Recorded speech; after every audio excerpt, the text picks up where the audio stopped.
Hey, hi, welcome. How are ya? Welcome to Humor Me. Um, it's a hot one today. Honestly, I had an idea while I was putting Phoebe down for her nap, and then I stood up and totally forgot the idea. So I think I'm just gonna pull tarot, and if I remember, I'm gonna share it. But I do have a couple of things I'll share. One, if you're listening, I'm gonna assume you need the reminder that we all deserve rest. And the reminder that rest is play. I've been really trying to be playful today. And just like have fun. We were hanging out with our friends, Mike and Aaron, and sometimes when we hang out, we get like very focused on being parents. And it just felt nice because like Phoebe is finally old enough to be able to hang out with their daughter who's 7 and like be alone and be trusted not to like go crazy. And so we were able to like take a step back and actually just hang out as like 4 adults. And that was really nice today. And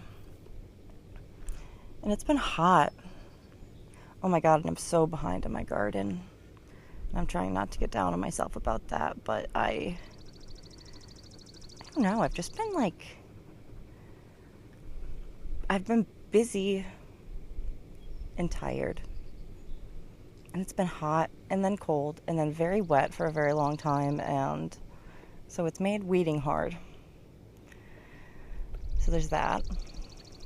Plus, the land around my house all sold to a logging company, which feels rather evil. I'm trying not to get down about that, and I'm also trying to just enjoy as much time as I have out here. Also, I don't know what a logging company means, so I don't need to get ahead of that. See, I'm already rambling. I'm just going to pull us some tarot. I pulled Oracle. I've been pulling so I have this Oracle deck that is minerals and then also plants, and like, so it's 2 different forms of nature coming together. And today I pulled fuchsia and feldspar, and it's like, elements are earth and air. Like all of the oracle cards I keep pulling lately are earth and air, and that feels kind of cool. My pillow left, so I guess I'm gonna adjust positions, which I think I need to adjust that then. I've been thinking about God a lot lately. I just finished the autobiography of Martin Luther King Jr. By Claiborne Carson, and I highly recommend listening to it. It's read by, what's his name? LeVar Burton, the Reading Rainbow guy. And it's just an incredible book. I mean, obviously, Martin Luther King Jr. was a pretty incredible man. And he was also, among other things, a minister, a preacher. And so it's a very interesting perspective, considering that I'm someone who is not religious. However, his teachings of Jesus and the way he speaks of Jesus, I remember hearing those stories and feeling it, and it just had me thinking about like how Jesus was a person, and but what if the story is different? Like, what if it wasn't as big? What if he was simply preaching nonviolence? And I'm also going to say, I have this fear that I've never had an original thought, and so this very well could not be original. But I just, listening to this book again, it's so hard to not see the similarities between Jesus and Martin Luther King Jr. and like how what Jesus did was not fight against the fact that the Jews were going to persecute him and kill him and crucify him, and he just accepted. And Martin Luther King Jr. knew his fate. He knew what he was doing was leading to an assassination, and that's exactly what happened. And so it's just, I keep seeing parallels, and yeah, it's my second time listening to it, so it just it hits so different. And like, this idea of nonviolence is so powerful when it's coming from someone like Martin Luther King Jr. or Jesus, where like they actually had like reasons to be violent. Like I remember at one point in the book, he's talking about how a time when one of the times when a bomb was left at his house, and he was, I think, away in Atlanta, and this was his house in Mississippi, and his wife and his newborn were there, and he got a call that the house had been bombed, and that they were okay, but like I can't imagine that fear. And his only response to it was like, not his only response, but his biggest response was like reminding people not to get violent. And like in the times that we live now, where everyone gets violent for nothing, oh my gosh, it's so hard to be out in the world lately. Ooh, I'm gonna use that to turn to the tarot, because yeah, it's hard to be in the world. So what do we need to know about being in the world? Four of Swords. Okay. Oh, yes, this is such a pretty deck. It's a serious tarot deck. Four of Swords, I'm getting collaboration, creation, sharing, and community. I feel like I'm thinking of my motto, heal yourself, heal the world, looking at this card. And I feel like that's a great reminder for entering into the world is, yeah, I'm coming in as my healed self. Also remembering that I don't have to come in as my unhealed self. Seven of Cups. Oof. Oh, the duality.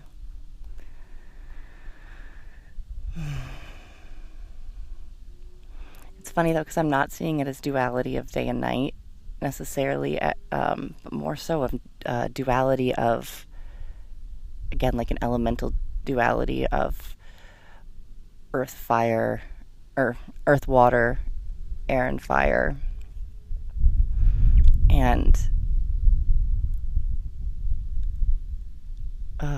she's in the one with the star, she's holding a cup that has a snake coming out of it, and the lower one, she's got flowers coming out of it. And it's just, I feel reminded to remember that there is real and there is make-believe. And I think that is also a very powerful reminder when entering the world in these days.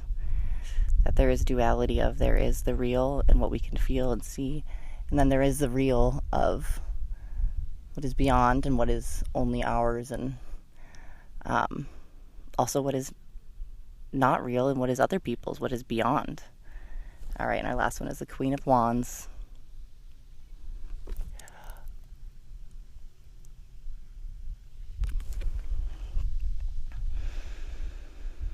I love a queen.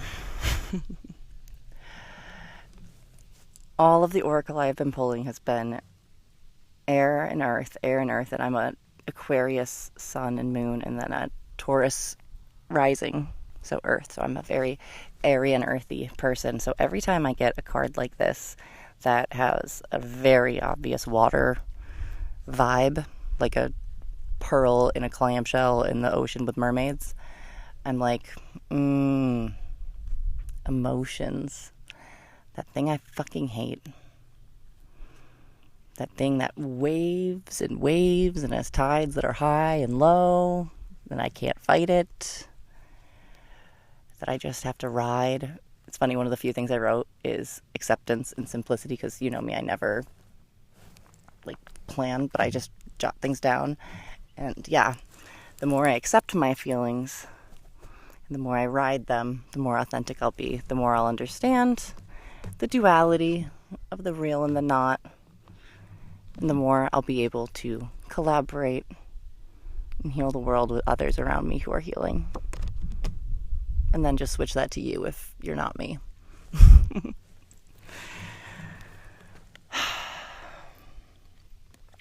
I feel like I was so afraid of sharing tarot because I didn't want to be wrong, but also I don't believe in being wrong really with anything except for like math and human rights. But it's felt really cool to do it here and do it this way. I've always only done like, yeah, my own personal tarot. Um, so it feels so like brave sharing it with the world, and also saying it confidently, I guess. Confidently. But I've been thinking about that and how I really should be more confident about who I am and what I've done. And like also, confidence is not prideful necessarily, which is a reminder that I think I often need. I know I often need, because I think that's part of the reason why I stop myself from being confident, is because I don't want to come off as like, oh my God, I'm just being egotistical or full of myself. But because I've kind of started this new endeavor of like my own Reiki healing, I hate using the word business, practice, and what I'm hoping to eventually evolve into a death doula practice, I have to own up to my power, I guess. And so this has been helpful for that, because I just feel, I don't know, affirmed and validated doing it here with y'all, even if y'all is one person. Something feels cool about doing it in a shared space. I don't know if that makes any sense. I have been so much better at thermoregulating than I ever have in my entire life. I think it's like 86 degrees out, and I feel like okay. And I think it's because I've been really trying to work on it and being tolerant of heat. Also, I lived in, I can now say I've lived in California, but that was only for a year, so I feel like it wouldn't really change me too much. Hey there, buddy. But yeah, I did live in California, so I can say that. But like I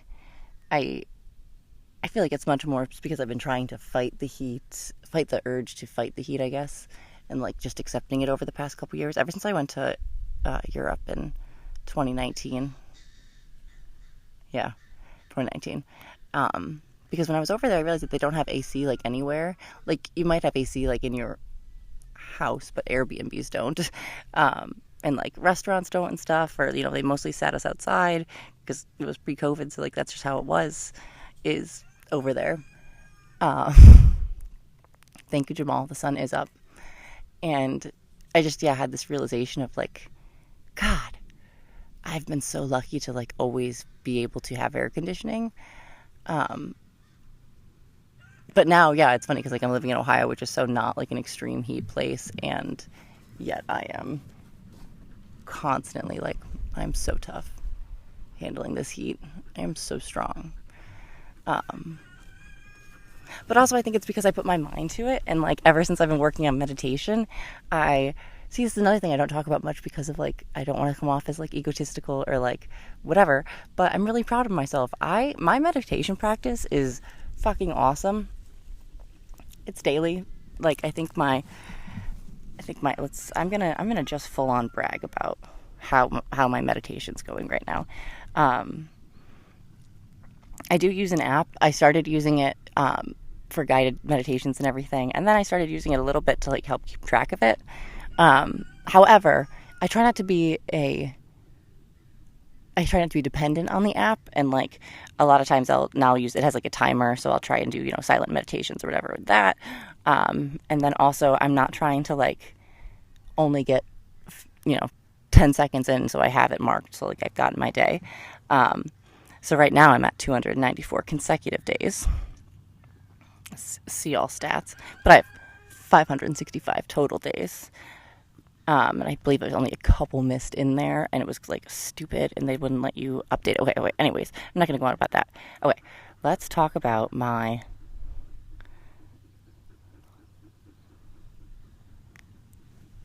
all-time. Here we go. I have done 299 hours of meditation on this app. I do have an average of 31 minutes every day, and usually every session's about 20 minutes. And that feels, very cool. I have ADHD. I have pretty pretty bad ADHD. I know some other people have a lot worse, but I'd say I've realized since being treated that mine's rather aggressive. And so, like, I don't do things every day. There's nothing that I do every day. But now I do. Like, I do meditate, and I do, like, remember to brush my teeth, which that used to be a real struggle for me. But I think a part of that is because I've, like, created all these adaptations in my life to help me with accepting my ADHD. And again, like, all about accepting. That really keeps coming up for me. Just accept it. I shared with you the book that I'm doing this year, The Book of Awakening by Mark Nepo, and one of the days the quote was something, and I'm paraphrasing, that prayer is about gratitude, not desire.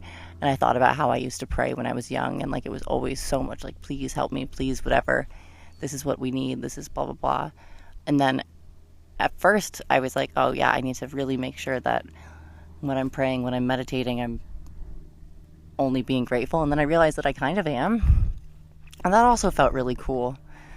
Is this just an episode about me bragging? No, because I'm not bragging. I'm talking about how awesome I am, which means that you're awesome because we're connected. So congrats on being us.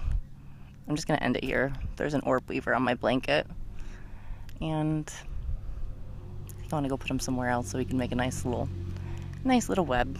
That's not on my blanket. But thanks, buddy. I love you lots. And I love you lots. And lots.